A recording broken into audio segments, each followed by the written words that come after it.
D'abord connu comme leader du groupe IAM, il sort aujourd'hui son 5e album en solo et éclaire sa musique de grands classiques du cinéma et de l'émotion en série. Avec Akhenaton, le désir d'évasion rime avec besoin d'élévation. Et nous, on décolle. Ok, ça tourne, record. Comme une bougie qu'on a oublié d'éteindre dans une chambre vide. Un trou dans mon histoire, un flou dans ma mémoire. Comme une bougie qu'on a... L'invité de l'Extra Interview cette semaine fait saigner nos cœurs de sa plume inspirée. Comme une bougie qu'on a oublié d'éteindre dans une chambre vide. Écriture syncopée, aux rimes éclaboussées sur des amours contrariés, le chanteur Akhenaton est un drôle d'oiseau. Le bruit sourd du monde le fait chanter. Dans une chambre vide, juste une tranche de vie.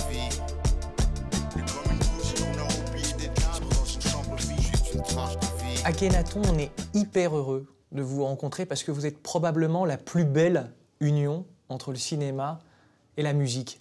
C'est gentil ça. Mais non, c'est un compliment. Toute votre œuvre est jalonnée de références autour du cinéma. Le clip de Petit Frère, il y a énormément de références au cinéma. Alors, si le cinéma était une clé, elle ouvrirait la porte de quoi? Elle ouvrirait sans hésiter la porte du rêve. Et c'est pour ça que j'ai eu toujours beaucoup de mal avec la nouvelle vague, qui était tellement ancrée dans la réalité ça me transportait pas et je n'arrivais pas à rester assis longtemps devant ces films-là qui me procuraient aucune émotion. Bon, en même temps, on voit où Godard a terminé, ça ne m'étonne pas.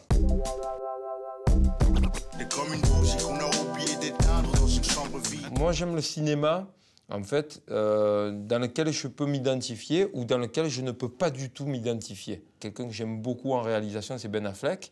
Quand j'ai regardé The Town, j'ai écrit directement sur Art Martien, IAM, sombre manœuvre. Je l'ai fait se conjuguer à une expérience personnelle. Parce que pourquoi? Quand j'ai vu The Town, il m'a rappelé des gens et des faits, des lieux et des personnes.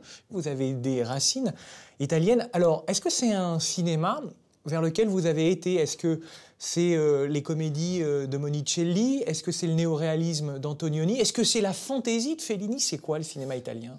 Moi, je ne suis pas né en Italie, je suis enfant d'immigrés italiens, mais j'ai grandi dans une famille qui était profondément ancrée dans la culture italienne. Et la culture italienne, pour moi, c'est à travers le cinéma.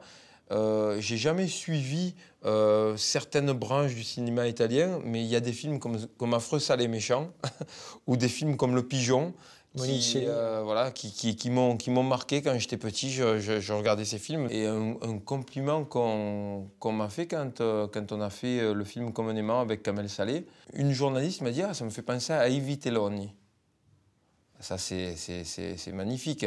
Cette bande de branleurs qui errent dans Rome en faisant tout et n'importe quoi. Mais j'ai dit tout juste parce qu'on est une ville de la Méditerranée et parce que c'est un film sur l'ennui, sur le fait d'être là, dans un endroit, à traîner toute la journée, à tourner en rond. Forcément, on finit par faire les mêmes conneries que nos voisins dans les pays à côté.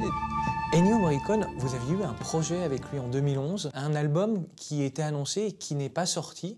Vous êtes malheureux de cette expérience avortée? Moi, j'en suis malheureux, mais il ne s'est jamais perdu. On a eu la chance d'avoir un contact direct avec son fils, mais une fois qu'on était en train d'enregistrer Art Martien.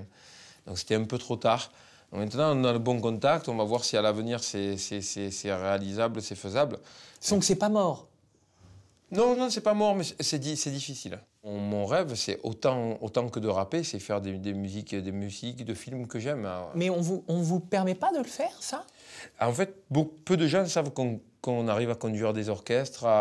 Les gens sont persuadés. Le problème du rap, c'est que beaucoup de gens ont des clichés sur le rap et croient qu'on n'est pas capable de faire de la musique en dehors du rap. Donc, on fait un appel, on a les caméras. Vous êtes partant pour faire des musiques de films. Ah, mais ça a toujours été une volonté profonde de faire de la musique de film. Avec quel metteur en scène? Moi, il y a des films d'Olivier Marchal où j'aurais bien aimé faire la musique parce que j'aime les films policiers, j'aime bien les thrillers.